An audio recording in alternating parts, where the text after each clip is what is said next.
kesalahan tersebut terjadi. Yang harus dilakukan adalah bagaimana cara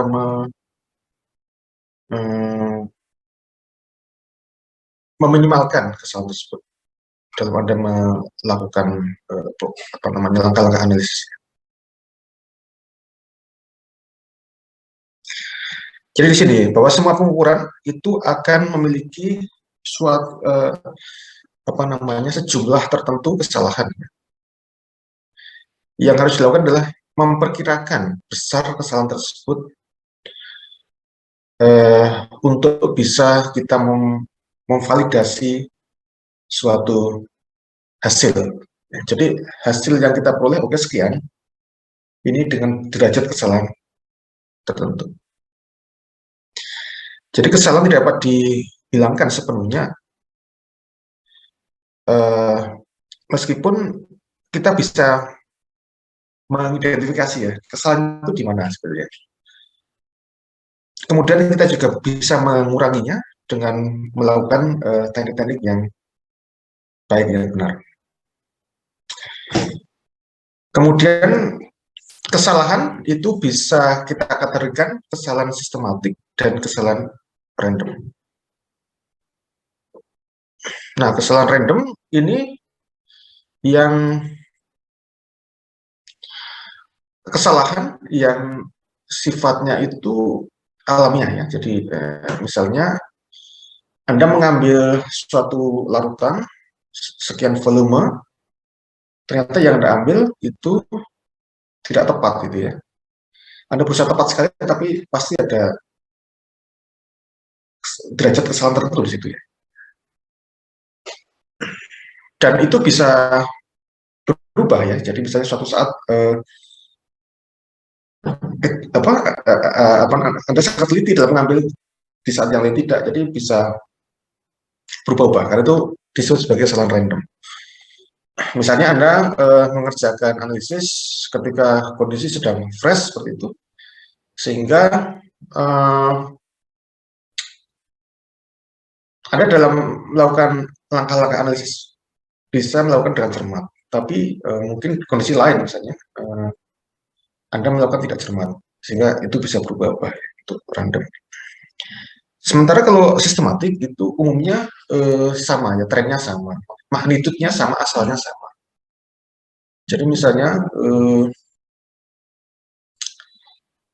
Anda melakukan analisis, kemudian ternyata pelarut yang Anda gunakan itu terkontaminasi. Jadi hasil atau penyimpangan yang terjadi itu relatif sama terus karena ada kesalahan yang sangat sistematik. Atau misalnya Anda menggunakan alat timbang, alat ukur yang belum terkalibrasi, sehingga kesalahannya akan sistematik, artinya sama terus magnitudenya gitu ya. Sementara kalau random tidak, ada lebih ada kurang. Jadi ada menimbang. Jadi timbangan itu bisa dua jenis. Kalau misalnya Anda menimbang, mudah terjadi kesalahan ya. Kalau menimbang itu random. Tetapi kalau misalnya Anda menimbang, alat timbangannya belum terkalibrasi misalnya, itu bisa bersifat sistematik. Baik.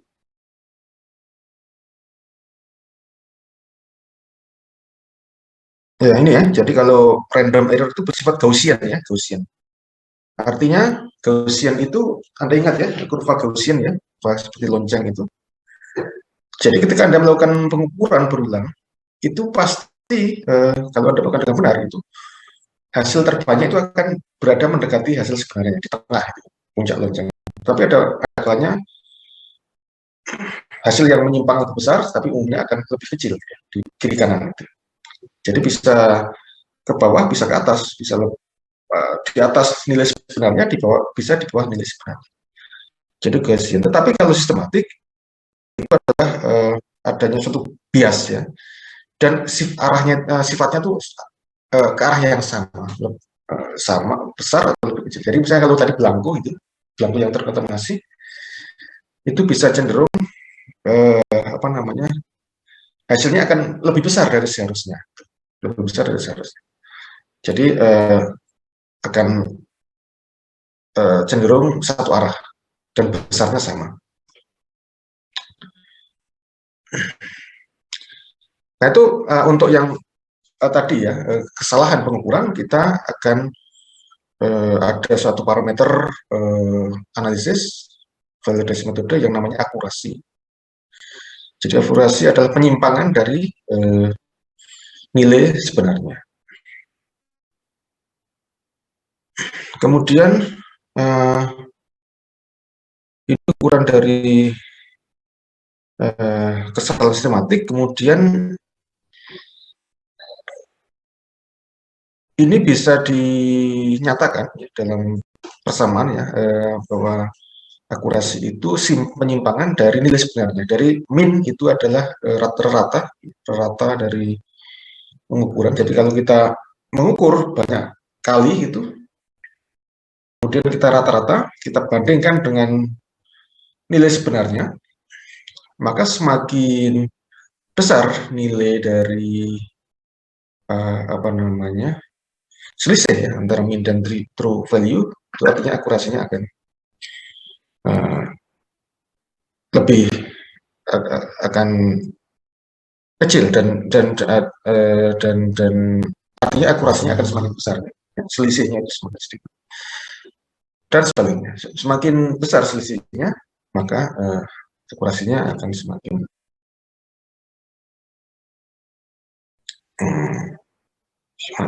besar. Kemudian juga ada nilai yang namanya presisi. Jadi kalau presisi adalah keterulangan ya, keterulangan. Jadi kalau kita melakukan pengukuran secara berulang, maka seberapa dekat ya,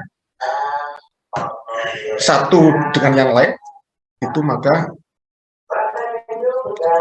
dinyatakan sebagai presisi. Jadi kalau akurasi adalah penyimpangan dari nilai seharusnya, kalau presisi adalah keterulangan ya, keterulangan.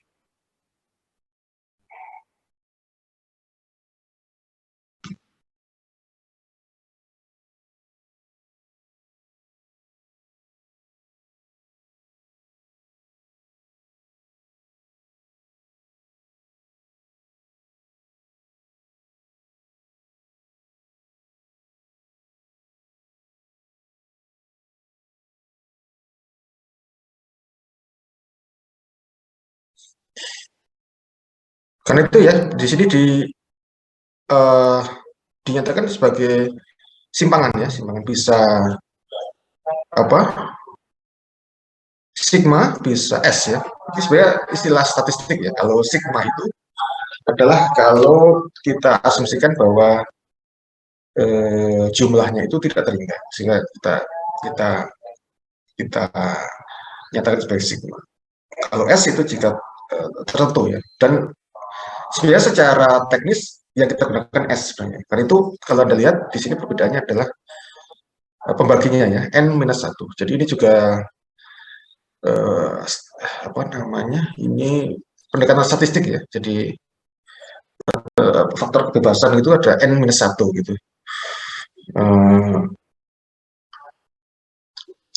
Jadi kalau pengukurannya terbatas gitu. Dan memang kan umumnya kan juga kita melakukan replikasi juga terbatas gitu ya, tidak. Dan secara statistik yang dianggap sebagai tidak terhingga itu jika N-nya itu lebih dari 20 ya. Jadi kita kalau mulai pengulangan 20 kali, kita melakukan replikasi 20 kali, maka sebenarnya kita sudah bisa kita gunakan itu untuk sebagai sigma gitu. Jadi apa?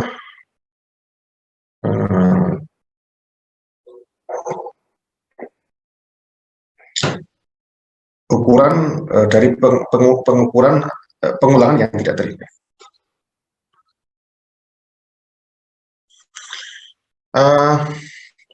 Kemudian secara teknis juga biasanya digunakan adalah ini ya, RSD atau CV ya, coefficient of variance atau relative standard deviation.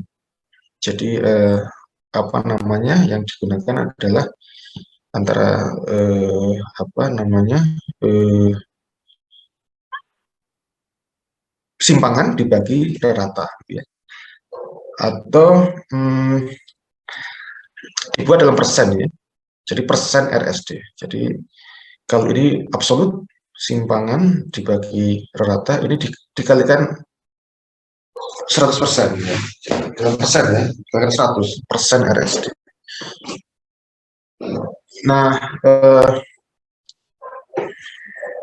jadi RSD ini juga seringkali digunakan, ya, untuk menyatakan, ya, tingkat presisi dari pengukuran.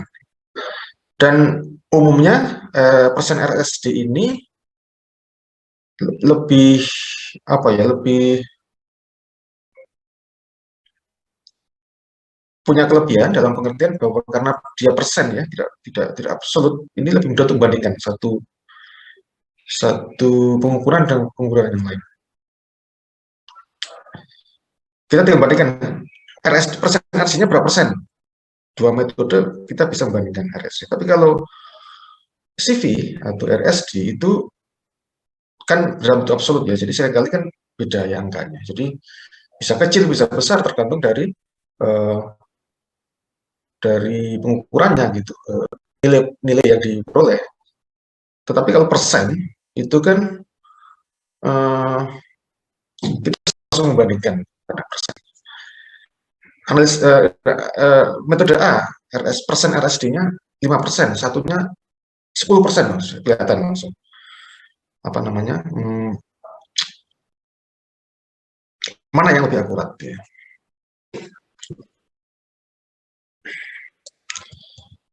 Gitu, ya. Jadi simpangan dibagi rata ketemu RSD itu CV dan atau persen RSD. Nah, ini yang juga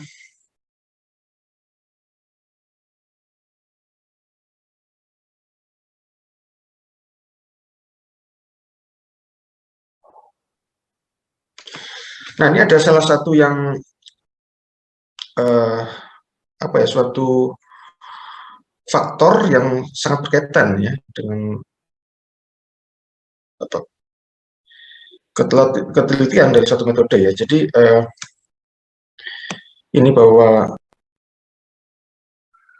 keterulangan suatu metode analisis itu berhubungan dengan secara proporsional dengan konsentrasi, ya, tingkat konsentrasi. Nah, Anda ini ada satu gambar yang menunjukkan bagaimana keterulangan suatu pengukuran itu berkaitan dengan kadar, ya, tingkat kadar dari analitnya. Jadi misalnya di sini Anda bekerja analisis obat, ya, sedang obat, di mana kadarnya besar, ya. Anda menganalisis tablet tablet apa? Tablet paracetamol, ya. Biasa kalau ya contoh paracetamol gitu, ya. Maka kan kadarnya besar, ya. Paracetamol tablet 500 mili, ya, kadarnya kan itu dominan, ya. Kadarnya tinggi gitu, atau major komponen bisa. Maka tingkat kesalahannya akan relatif kecil simpangannya. Tetapi kalau kita menganalisis yang kadarnya rendah, misalnya di sini ada drug in feed, ya, atau minor komponen. Ini obat dalam sediaan informasi. Ini obat yang sifatnya sudah residu, misalnya, ya, yang keluar dari apa namanya, misalnya residu dalam dalam dalam dalam dalam makanan, dalam produk hewan, dalam urin, dalam macam-macam. Di sana sifatnya minor gitu.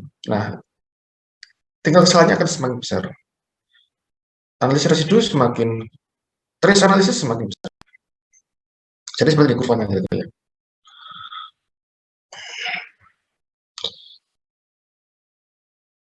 Ini terjadi karena tentu ya semakin kecil kadarnya, sedikit saja kesalahan itu sudah secara proporsional kan besar ya kesalahannya itu. Anda bisa bandingkan misalnya menimbang kilogram dengan miligram gitu ya. Eh, Menimbang kilogram kalau ada kesalahan itu tidak kelihatan ya. Tetapi miligram begitu kesalahan sedikit saja itu sudah secara persentase besar sekali. Karena itu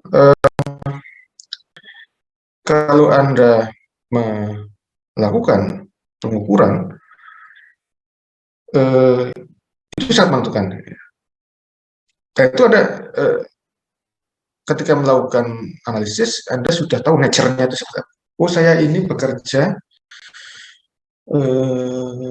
dengan sampel di mana analilnya major compound.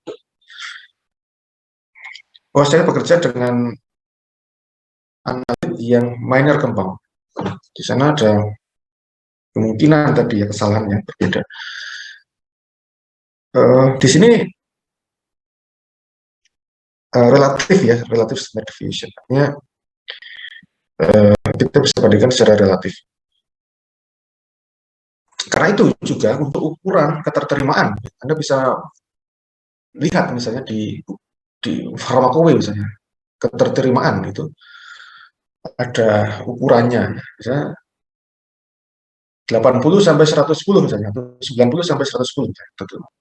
Nah, kalau Anda bekerja untuk analisis residu, bisa saja itu lebih lebar, gitu. 70 sampai 120 misalnya, bahkan 60%. Kenapa? Karena ini, karena semakin rendah kadarnya, itu kemungkinan kesalahan juga semakin besar. Sehingga kemudian Anda dalam apa namanya membuat parameter keterterimaan ini juga bisa berbeda gitu ya. Dasarnya juga Anda bisa mengacu pada buku teks ya, buku teks eh, analisis ya, seberapa persen keterterimaan eh, eh, terkait dengan level kadarnya. Misalnya ini aflatoksin kadarnya lebih kecil lagi, lebih besar lagi.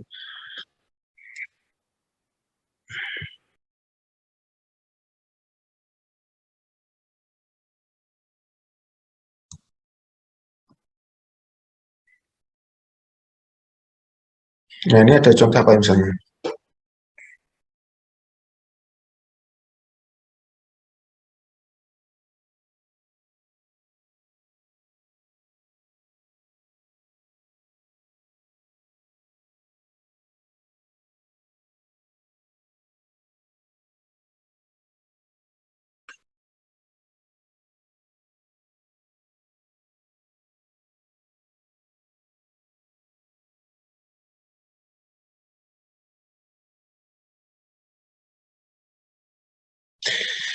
Nah, uh, harus Anda perhatikan ya di sini bahwa kesalahan itu seringkali terjadi justru pada saat preparasi. Nah, itu yang harus ada hati-hati. Jadi Anda harus dalam melakukan analisis ya, itu harus hati-hati dari sejak preparasi. Itu justru kesalahan itu banyak terjadi di sana, bukan saat pengukuran.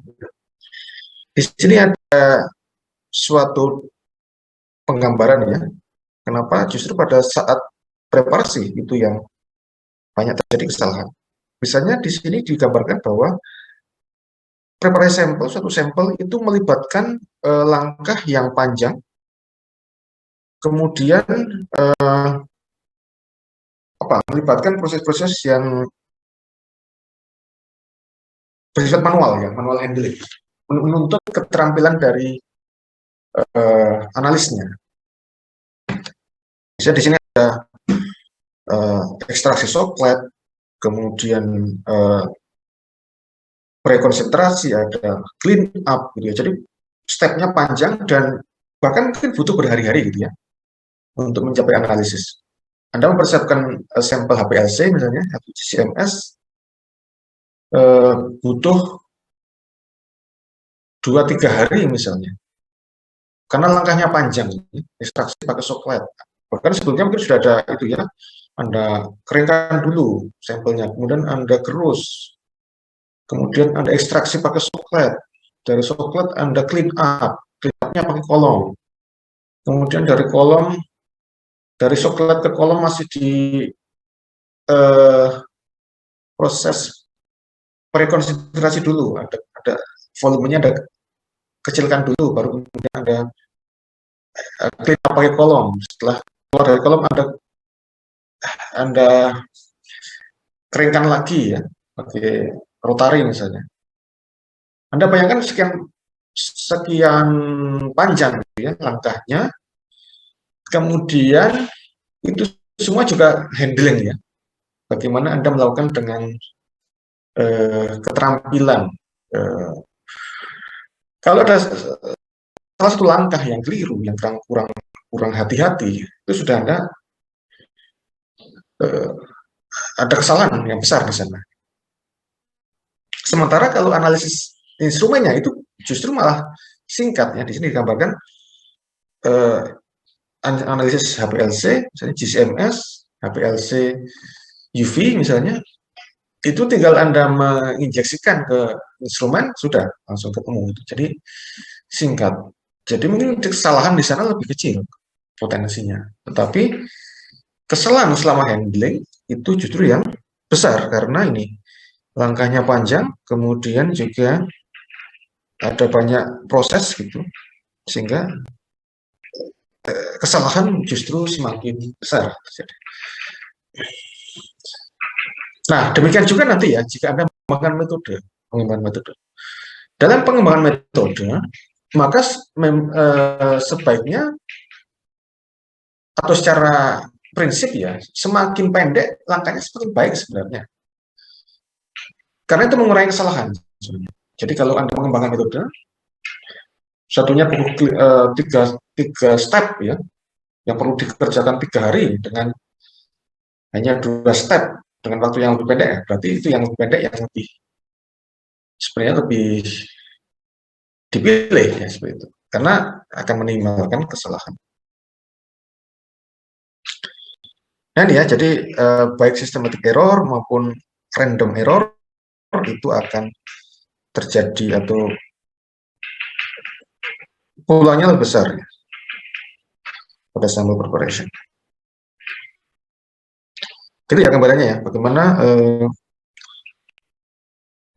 kesalahan itu bisa terjadi dalam proses analisis, khususnya saat preparasi.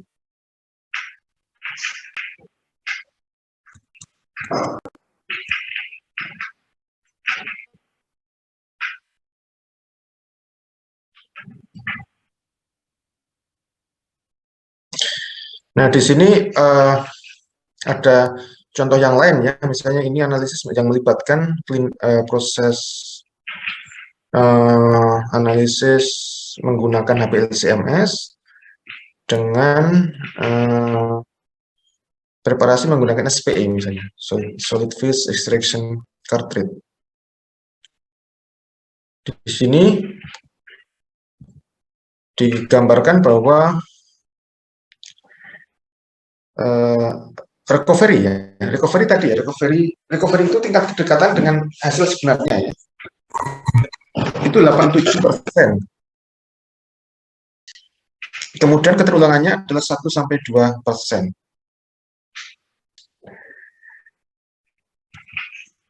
Nah, kemudian bahwa 75% dari 87 itu sumbangannya itu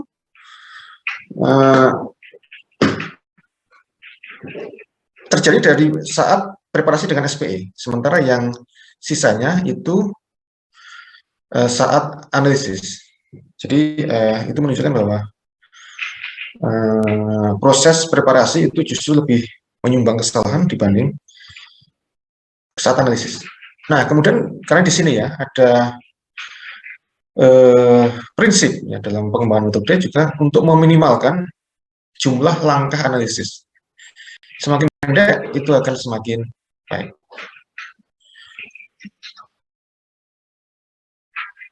Nah, misalnya di sini ada pengenceran ya. Pengenceran 1000 kali misalnya. Itu bisa dilakukan sekali langkah. 1 mili dilarutkan menjadi 1000 mili. Atau dilakukan 3 kali pengenceran. 1 mili dianjurkan menjadi 10 mili, jadi 10 kali pengenceran. Sebanyak 3 kali, sehingga ketemu 1000 kali pengenceran. Nah, di sini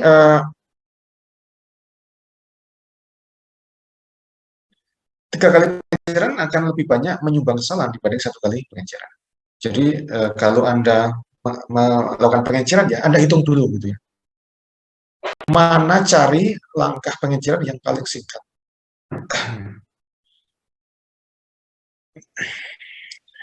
Jadi bukan masalah 3 kali juga tidak apa-apa kok. Saya punya waktu gitu. Tapi itu untuk meminimalkan kesalahan. Seberapa teliti Anda mengencerkan, tetap kesalahan random tadi ya, saat pengambilan volume, saat mengadd-kan, itu secara matematis akan lebih besar kalau Anda melakukan 3 langkah ketimbang 1 langkah, 1 kali langkah.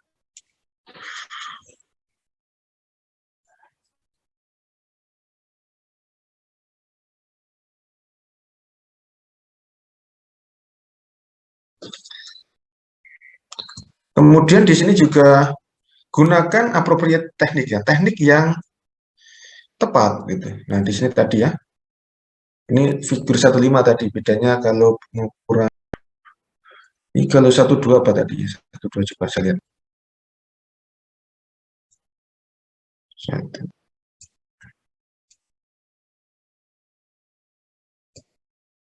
Nah, 12 ini ya. Ini kan anu ya, eh, diagram proses analisis ya, dari analisis sebelumnya preparasi. Nah, ini ada langkah-langkah eh, homogenisasi, pengecilan ukuran partikel, ekstraksi, prekonsentrasi, clean up sampai analisis. Nah, disarankan ini sependek mungkin langkah di sini. Langkah di sini sependek mungkin. Saya punya pengalaman misalnya gini, ini yang melakukan tapi dari teman yang lain ya. Satunya mengembangkan metode analisis dengan memanfaatkan liquid ekstraksi, kemudian di clean up dengan kolom kromatografi. Jadi langkahnya itu dari pengeringan ya, kemudian dilakukan homogenisasi, kemudian di pengecilan ukuran partikel gitu, kemudian dari sana eh, di clean up pakai kolom gitu. Jadi langkah panjang gitu ya. Eh, kemudian yang lain mengembangkan dengan SPE. Jadi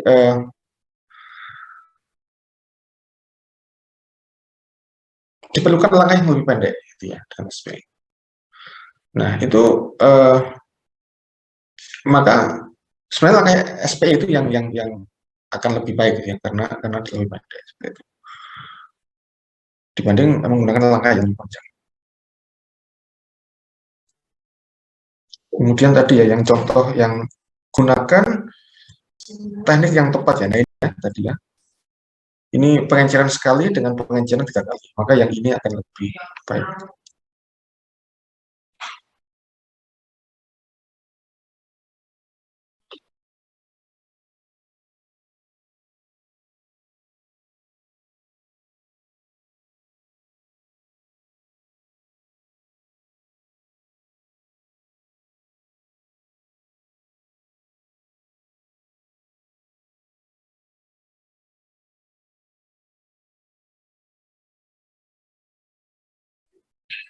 Eh, Kemudian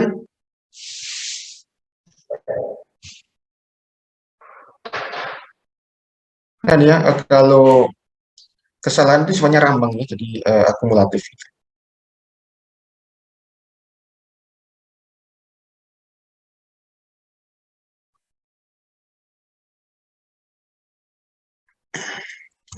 Nah, kita kemudian masuk ini ya, bahwa performa dari suatu metode ini kita kaitkan dengan parameter-parameter tertentu ya, adaptasi, presisi, sensitivitas, eh, limit of detection.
Maaf Pak, kita masih di mute.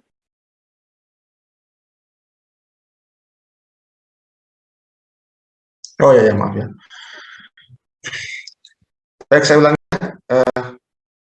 Ini beberapa tadi sudah disinggung sudah ya, nggak usah saya ulangi. Nah, ini kesalahan itu bisa muncul dari beberapa sebab ya, dari sampel, regen, method, calibration, equipment, interpretasi hasil. Jadi masing-masing aspek ini bisa menyumbang ya kesalahan. Karena itu dengan mengetahui ini, potensi ini, maka Anda bisa menghindari. Jadi eh, apa namanya, kesalahan bisa random, bisa sistematik ya. Ini dari keenam ini juga bisa bersifat random, bisa sistematik sebenarnya. Kita lihat satu-satu ya. Misalnya eh, sampling ya, sampling. Ada kontaminasi pada sampel, itu bisa bersifat sistematik. Kenapa kontaminasi? Misalnya alat yang Anda gunakan itu berpotensi mengkontaminasi. Misalnya Anda menganalisis keberadaan logam, tapi alat yang Anda gunakan untuk mengambil mengandung logam, nah itu kan sudah otomatis kesalahan sistematik di sana.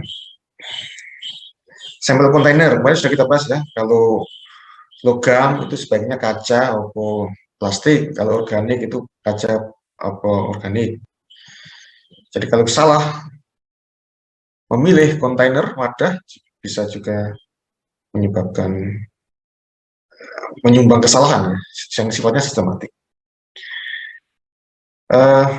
Non representatif sampel, jadi sampel yang tidak representatif. Sebelumnya saya tekankan ya bahwa sampling itu sebenarnya adalah bagaimana mengambil suatu sampel yang menggambarkan populasi seluruhnya gitu ya. Kita ambil sedikit tapi itu menggambarkan populasi seluruhnya. Kalau itu tidak menggambarkan populasi, namanya non representatif. Misalnya Anda mengambil titik sampling yang tidak tepat, ya. Titik sampling yang tidak tepat. Harusnya Anda ambil beberapa titik itu hanya satu titik saja. Kemudian Anda tidak mixing dengan baik, ya. Harusnya dicampur dulu, mungkin baru diambil. Waktu pengambilan sampling yang tidak tepat, ya. Tempat pengambilan sampel yang tidak tepat juga itu bisa sifatnya sistematik ya, karena itu kesalahan pengambilan keputusan untuk mengambil sampel, ya. Tempatnya, waktunya, tekniknya itu. Jadi itu semua bersifat sistematik.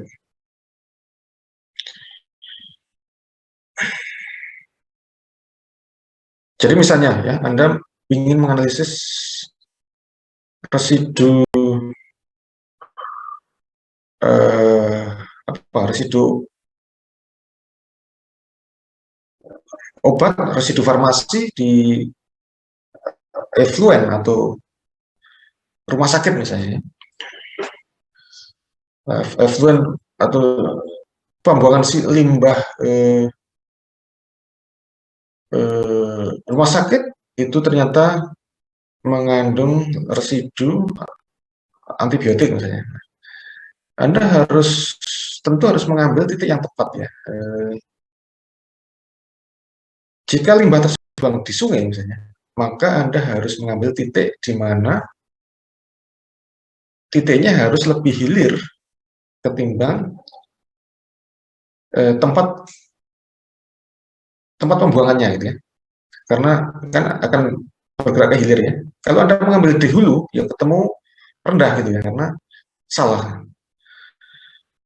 Tapi harus mengambil titik di mana limbah tersebut masuk ya ke sungai atau lebih hulu ya, lebih hilir ya. Kemudian waktunya misalnya pembuangan limbah terjadi dominan pada pagi hari misalnya. Anda mengambil pada malam hari, ya, itu juga akan hasilnya akan beda.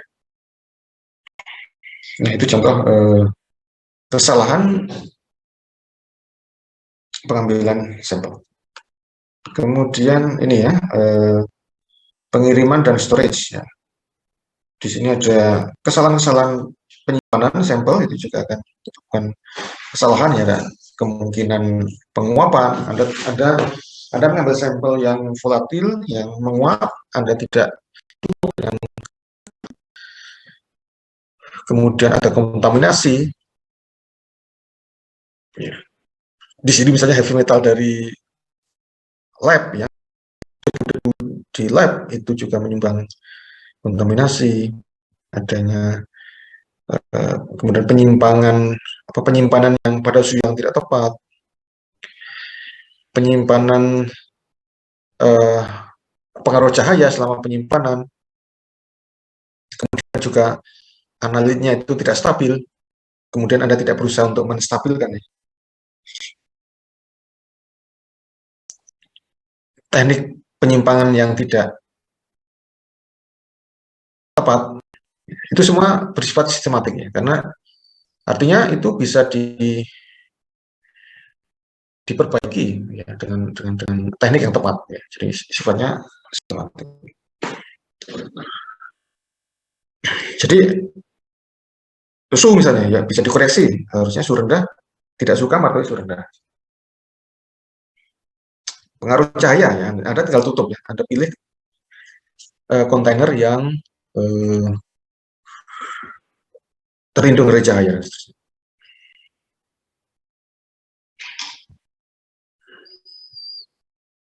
Bilang value dilution error tadi ya. Nah ini dilution error, Anda lihat dilution error ini bisa S, bisa R, bisa random, bisa sistematik. Kalau Anda mengambil larutan ya selama pengenceran tidak tepat, itu bisa random. Tetapi kalau Anda menggunakan alat yang tidak tepat, harusnya apa namanya, Anda menggunakan pipet volume yang tepat, tapi Anda menggunakan alat ukur yang lain, nah itu bisa bersifat random. Kesalahan timbangan, kemudian adanya kehilangan saat reparasi, kontaminasi, dan seterusnya. Blank value ya, jadi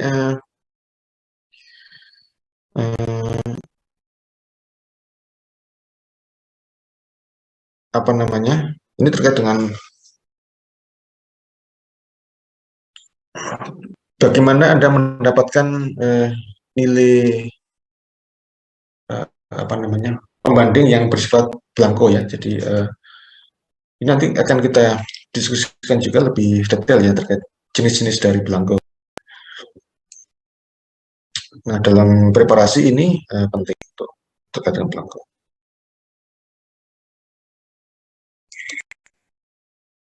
Regen yang digunakan pelarut, kemudian dan seterusnya. Pelarut yang digunakan bisa regen yang tidak murni, solvent pelarut yang tidak murni, regen yang tidak disimpan dengan baik, regen yang out of date. Ya.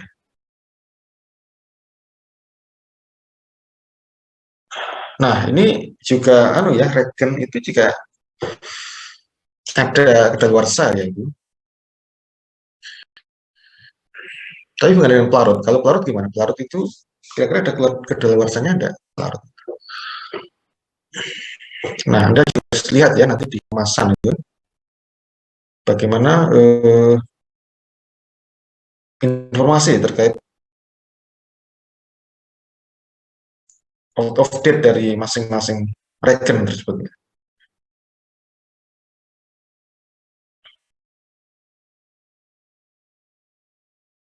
Kemudian pengambilan volume yang tidak tepat, pemilihan regen yang tidak tepat atau pelarut ya, sehingga tidak bisa melarutkan analisis secara sempurna regen yang sudah mengalami penguapan. Jadi itu semua sistematik. Untuk yang ini ya, incompletely dissolved ini terkait dengan prinsip ya sebetulnya bahwa ketika Anda memilih pelarut, itu Anda harus memilih pelarut yang bisa secara sempurna melarutkan analit. Karena kalau tidak sempurna melarutkan analit itu akan menyumbang kesalahan. Anda menemukan kadar, padahal tidak semua terlarut gitu ya, sehingga hasilnya akan cenderung lebih kecil dari seharusnya. Nah, Anda harus memilih pelarut yang tepat.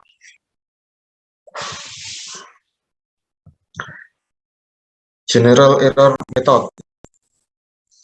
Jadi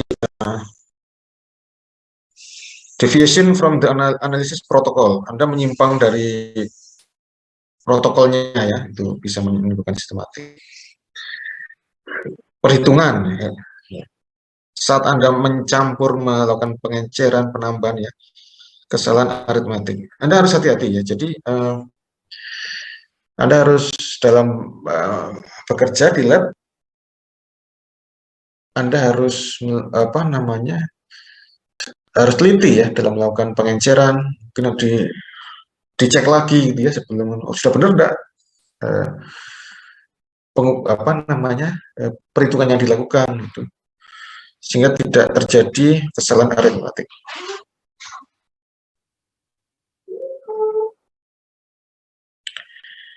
Menggunakan proses analisis yang tidak tepat. Misalnya Anda melakukan pemilihan metode yang tidak tepat. Analit Anda itu tidak tahan panas ya.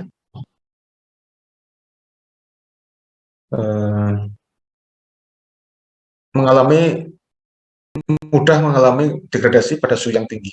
Anda memilih metode Soclap misalnya, itu kan sudah kesalahan. infrared analysis proses. Anda memilih metode ekstraksi yang tidak tepat. Harusnya Anda harus menggunakan metode ekstraksi yang tidak menggunakan panas. Jadi misalnya dengan penggojokan, LLE, liquid ekstraksi yang tanpa panas ya, dengan penggojokan misalnya, bukan dengan soklet misalnya seperti itu. Kemudian Anda misalnya menggunakan GC, padahal analit Anda juga tidak tahan panas, itu kan terdegradasi pada suhu tinggi. Itu juga tidak tepat.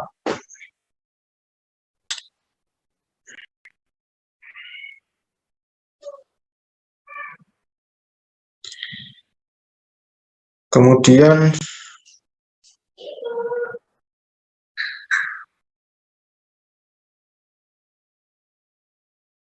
apa nih?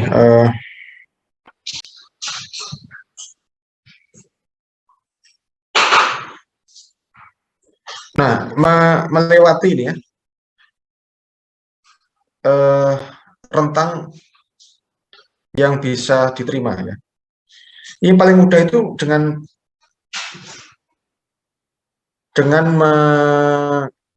menggunakan contoh itu ya, kurva kalibrasi ya. Sudah salah kemarin sudah saya tampilkan bahwa kurva kalibrasi itu kan ada rentang linearitasnya itu ya. Nah, kita harus bekerja pada rentang tersebut. Kalau di luar rentang itu, maka hasilnya tidak bisa diterima sebenarnya. Karena kita tidak tahu apakah itu akan bersifat bunganya masih linear atau tidak, kita tidak tahu. Jadi kita harus bekerja pada rentang tersebut. Rentang yang tervalidasi. Sampel kita tidak berada pada rentang tersebut, ya kita harus buat supaya berada pada rentang tersebut, misalnya dengan pengenceran dan seterusnya. Atau pemekatan. Jadi ya, limit of detection, limit of quantification. Ya. Anda menemukan kadar yang di bawah limit of quantification. Kemampuan alat atau kemampuan metode untuk limit of quantification dari metodenya.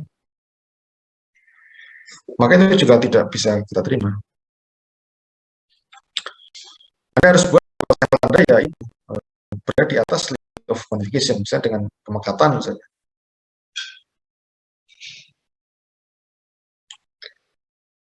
Penggunaan reagent blank value yang tidak tepat. Jadi Blanco ini banyak digunakan dan Blanco macam-macam tadi ya.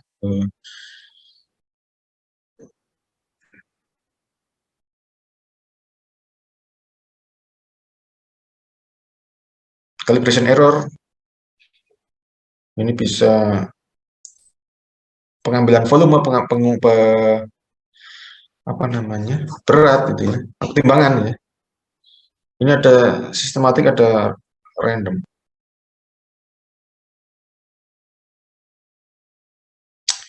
Contoh ini yang banyak ditemui di praktek Anda di lab ya, pipet misalnya.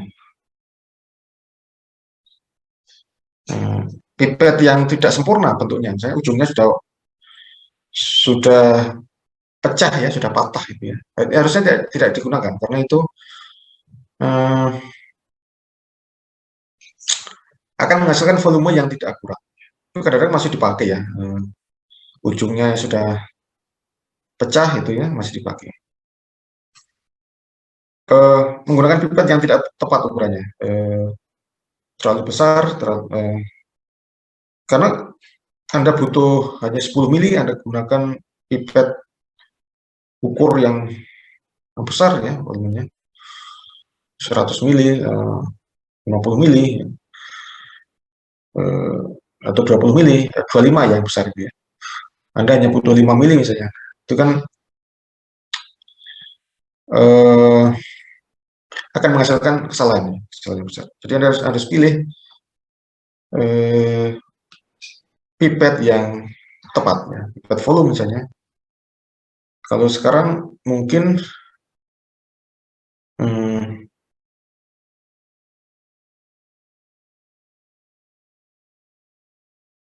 apa namanya,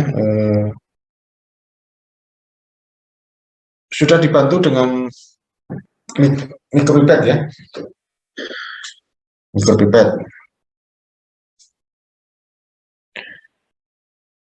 Pipet yang basah, nah ini juga ya, tidak punya waktu untuk mengeringkan langsung dipakai, ini juga akan menimbulkan kesalahan ya. Jadi Anda harus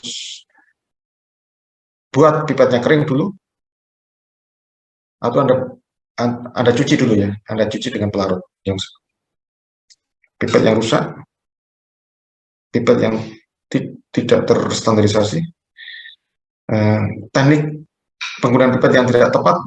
Jadi bagaimana Anda mengempaskan meniskus gitu ya. Posisinya harus tegak misalnya, meniskusnya harus tepat, tidak ada gelembung udara.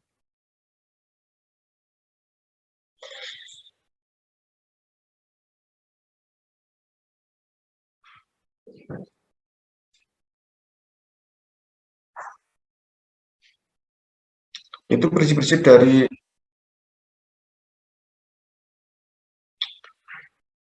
penggunaan pipet ya. Harus tegak, kemudian meniskusnya harus tepat, tidak ada gelembung udara.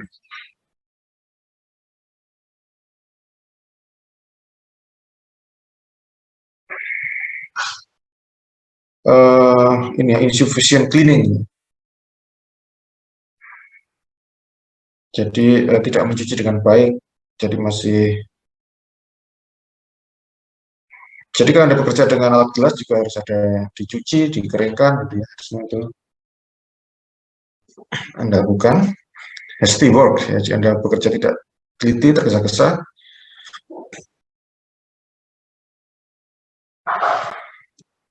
Kufet misalnya ya, ini juga sama ya. Kufet yang sudah rusak misalnya. Kufet transparansinya sudah berubah ya, harusnya transparan tapi sudah berkabut misalnya.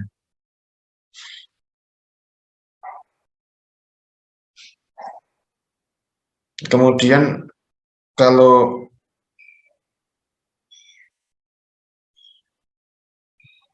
jadi Anda harus perhatikan itu. Kemudian harus Anda zerokan ya, di zero dulu di kalau kita menggunakan kufet yang berbeda, Anda zero lagi,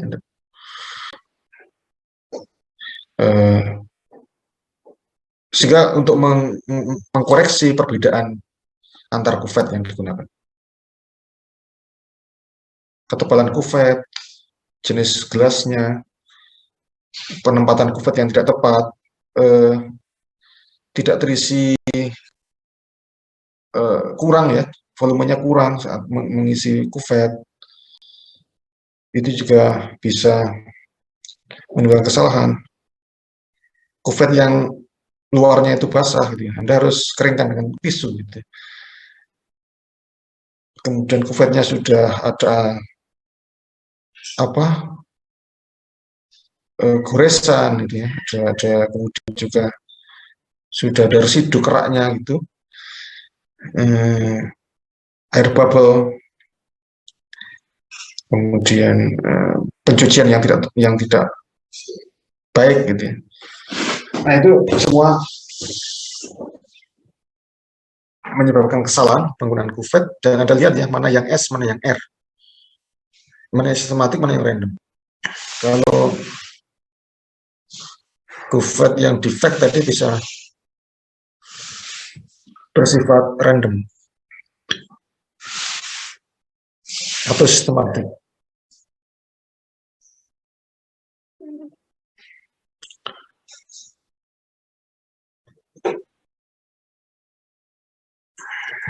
AS ya, misalnya ini juga ada clogging, ada mechanical defect, vaporoskopi.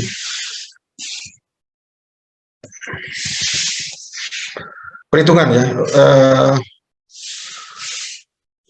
kesalahan perhitungan. Anda saat ini kita banyak menggunakan Excel ya, Excel itu sangat membantu. Tapi kalau sudah terlalu panjang ya,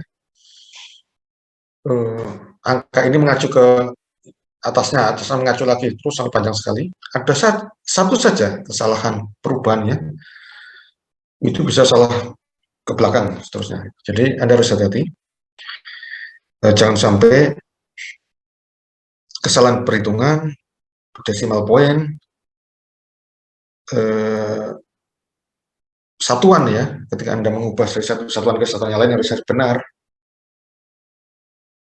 Rounding error, nah ini rounding error. Sebenarnya kalau Anda bekerja dengan Excel misalnya, pembulatan itu nanti terakhir saja, ya. Jangan setiap kali dibulatkan, bulatkan, bulatkan gitu. Tapi terakhir. Sebenarnya kalau Excel itu sangat membantu karena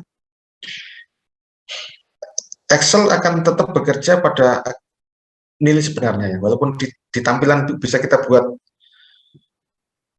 jumlah desimalnya ya, hanya 2, 3. Tapi sebenarnya saat perhitungan Excel akan menghitung berdasarkan nilai sebenarnya.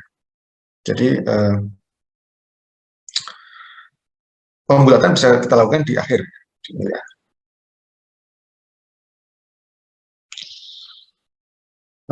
Faktor dilusi, ya, faktor pengejaran yang tidak dimasukkan misalnya. Blank value ya, jadi ada koreksi dari belangko, tidak lupa dimasukkan. Koreksi dari faktor pengejaran tidak di apa? Faktor pengejaran yang tidak dimasukkan. Itu juga mungkin. Kemudian yang itu decimal point ya. Ya masalah seringkali itu ya, Excel-nya itu dua versi ya. Kita menggunakan yang koma atau yang titik itu yang kadang-kadang juga menyulitkan gitu ya. Kita harus menyiapkan keduanya karena saat digunakan untuk misalnya yang bahasa Indonesia kita harus koma, tapi nanti ketika kita untuk yang bahasa Inggris harus titik, ya, jadi harus menyesuaikan. Jangan kecampur, kalau kecampur itu bisa menimbulkan salah.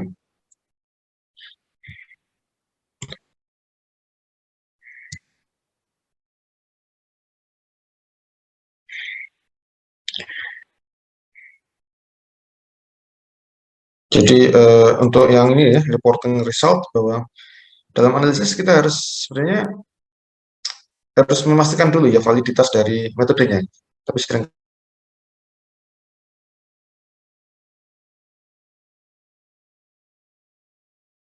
analisis itu terjadi hal-hal yang penyimpangan ya. Jadi misalnya pada hari tersebut suhunya sangat panas, suhu di lab misalnya. Kemudian mungkin itu berpengaruh pada sampelnya. Atau yang lain, misalnya saat itu banyak tegangan listriknya tidak stabil misalnya, sehingga alat berpengaruh pada alat dan seterusnya.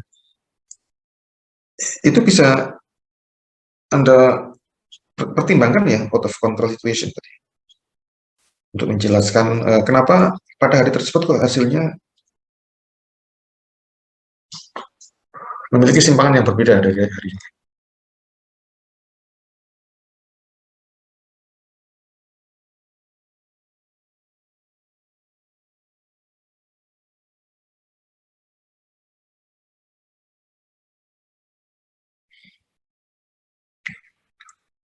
Nah, ini bagaimana untuk mengurangi atau menghilangkan ya systematic error?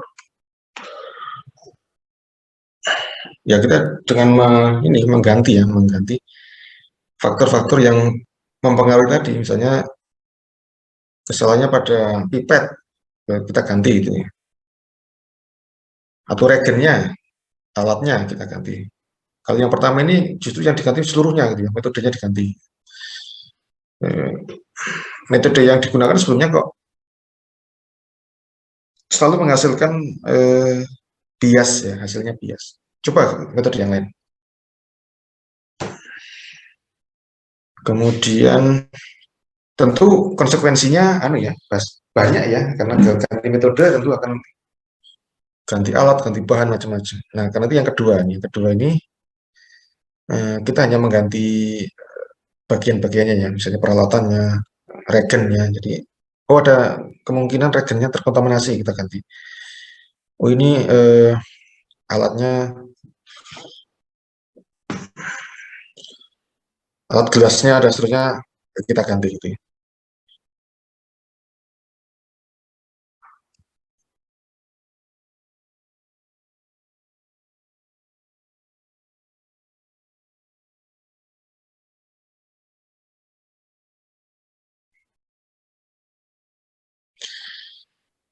Nah, ini untuk meningkatkan presisi ya, presisi metode, tingkat presisi metode. Eh, jadi kesalahannya itu bersifat kumulatif ya. Satu masing-masing langkah itu menyumbang kesalahan itu bersifat kumulatif. Kemudian kita harus mengidentifikasi ya kesalahannya itu di mana yang terbesar pengaruhnya ya. Itu dulu yang harus kita coba untuk identifikasi. Misalnya kesalnya pada metode tadi ya, harusnya menggunakan ekstraksi yang tidak melibatkan panas, Anda menggunakan metode yang melibatkan panas. Itu yang sumbangan terbesarnya. Jadi kalau Anda peroleh hasilnya selalu lebih kecil dari seharusnya. Oh, berarti kemungkinan ada pengaruh itu ya, suhu tadi. Penggunaan ekstraksi yang melibatkan panas. Oh, berarti kita harus ganti. Jadi kita harus identifikasi langkah mana yang memberikan sumbangan kesalahan terbesar.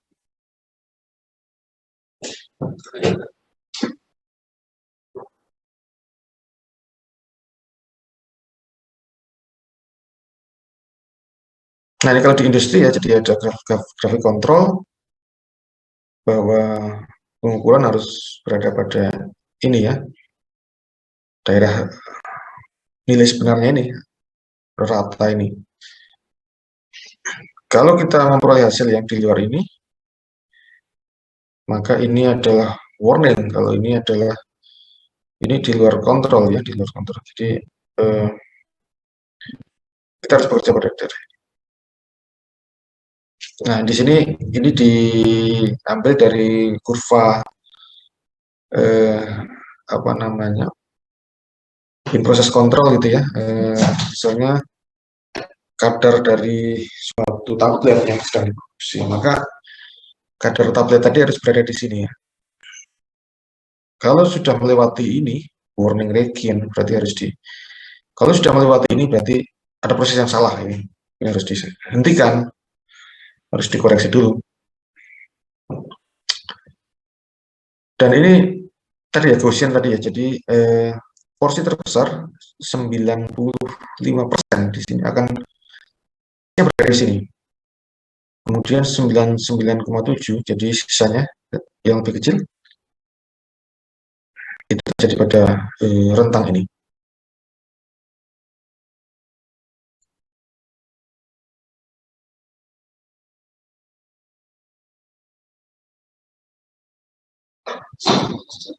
Nah, ini contoh ya bagaimana penanganan ya. Penanganan kalau terjadi kesalahan, terjadi error tadi error apa? Penyimpangan hasil ya. Ada baseline noise misalnya. Ini apa ini? HPLC ya, saya contohkan HPLC atau GC ya. Ini GC ya, jadi baseline ya, baseline kok baseline-nya noise ya, terlalu noise ya. Harusnya baseline itu ya ada polanya ya, tidak lurus juga. Kalau lurus juga itu mungkin tidak ada respon ya detektor. Tapi kalau menunjukkan noise seperti ini juga ada masalah. Jadi harus kita cek ya masing-masing apakah ada masalahnya di mana dan di solusinya ya. Misalnya ada defect, physical defect dari detektor ya kemudian dibersihkan atau diganti. Ada injektor yang atau kolom yang tidak bersih terkontaminasi kita bersihkan kolomnya, injektornya. Kemudian detektornya ada masalah kita ganti atau kita cari nih kebocoran misalnya air leak ya. ECD itu ada kemungkinan kebocoran. Kita periksa kebocorannya HPLC ini ya jika ada masalah dengan laju oh ini masih GC ya, masih GC ya. Jadi apa namanya, laju fase gerak, laju gas pembawa, kemudian suhu pada kolom. Kita cek suhu pada kolom, apakah kesalahan pada kolomnya, ovennya misalnya, atau pemrogramannya ya, program suhunya yang tidak pas. Ada kebocoran pada injektor septum, kita ganti. Kolom yang terkontaminasi kita cuci kolomnya.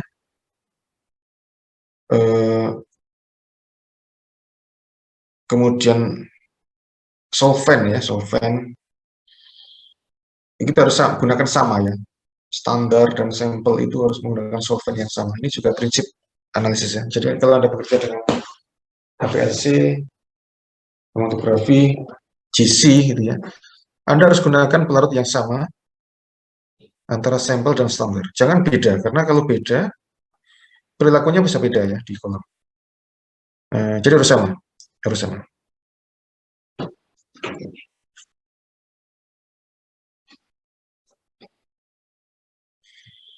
Oh, oke.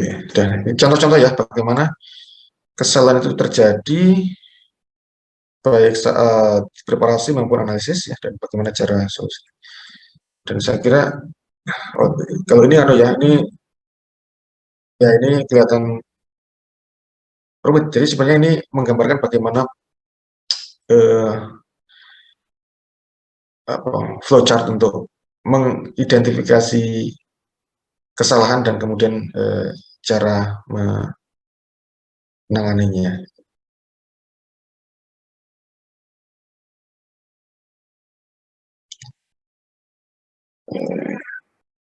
Ini tadi ya, bahwa kesalahan itu bersifat rambang, akumulatif. Kemudian Anda harus mengidentifikasi ya, kesalahan terbesarnya itu di langkah yang mana, itu yang harus diidentifikasi dulu.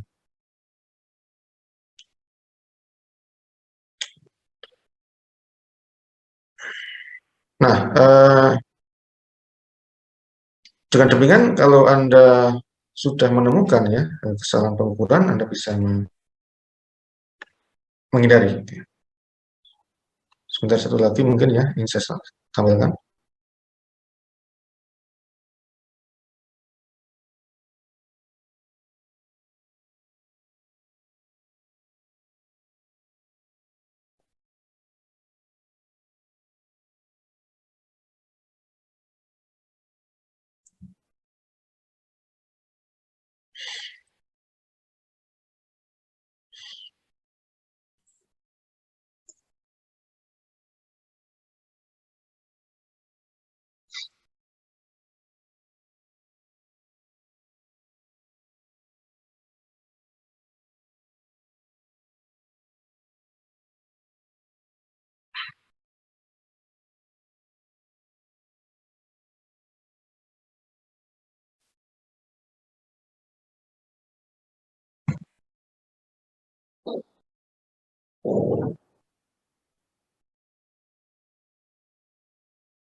Oke, mungkin satu slide yang saya tampilkan lagi ya, satu slide lagi.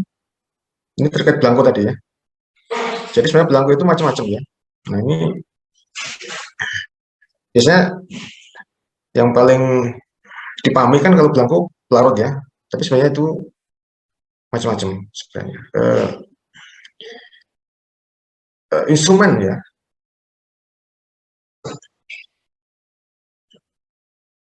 Kalau belangko tersebut digunakan untuk mengkoreksi kesalahan instrumen, maka disebut sebagai instrumen blank ya. Jadi baseline itu harusnya 0 gitu ya. Jadi kalau tidak 0 berarti ada, nah itu bisa kita koreksi dengan belangko. Jadi mestinya ketika belum tidak ada analit, ya tidak ada sampel, ya harusnya baseline-nya itu harusnya 0 gitu ya, baseline. Belum ada respon harusnya.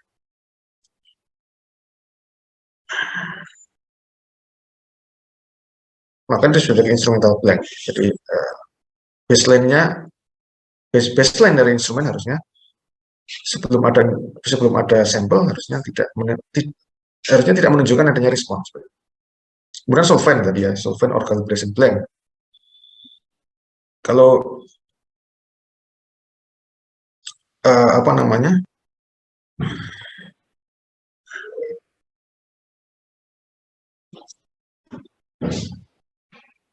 Di sana kita bisa menjalankan ya, atau melakukan analisis hanya dengan melibatkan solvent saja tanpa analis. Dan di sana responnya seberapa besar ya dengan solvent tadi. Solvent or calibration blank. Larut belangko ya, larut belangko ya. Jadi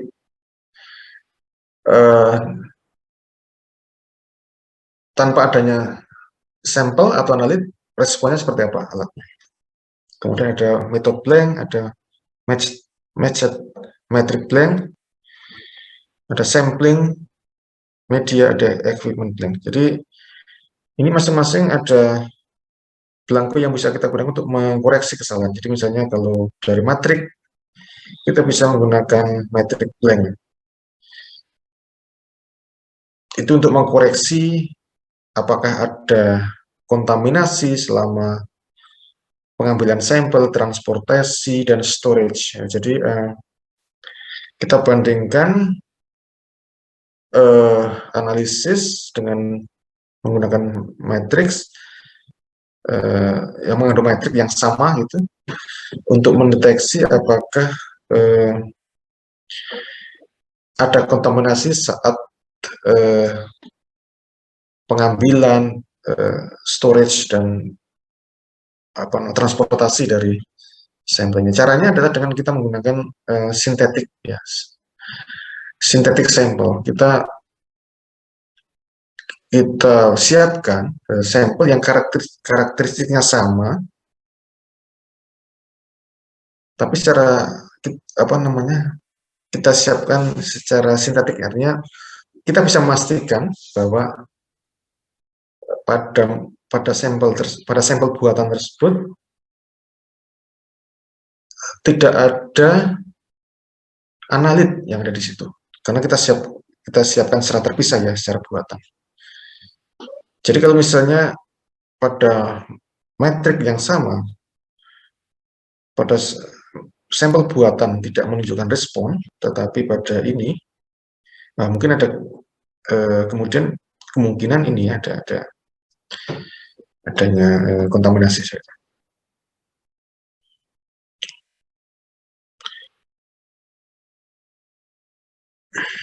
Kemudian adanya ini ya, pengaruh dari peralatan ya.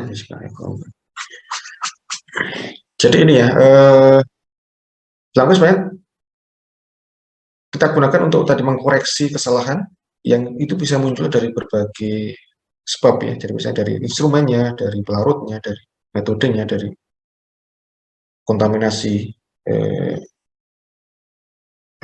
selama pengambilan beberapa sampel. Kalau metode itu kontaminasi selama kontaminasi dari proses ya, dari tahapan analisis, tahapan metode gitu. dan seterusnya ya. Jadi saya kira itu ya untuk pertemuan yang kedua ini. Jadi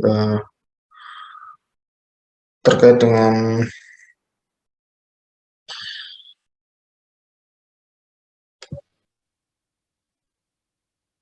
kesalahan metode analisis.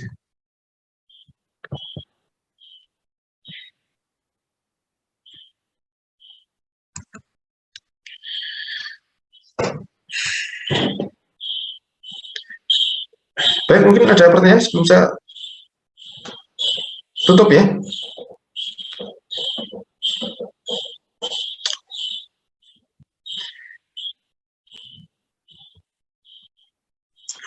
Dari saya belum ada, Pak. Oke. Ini ada apa ini? Ada belum ada, oke.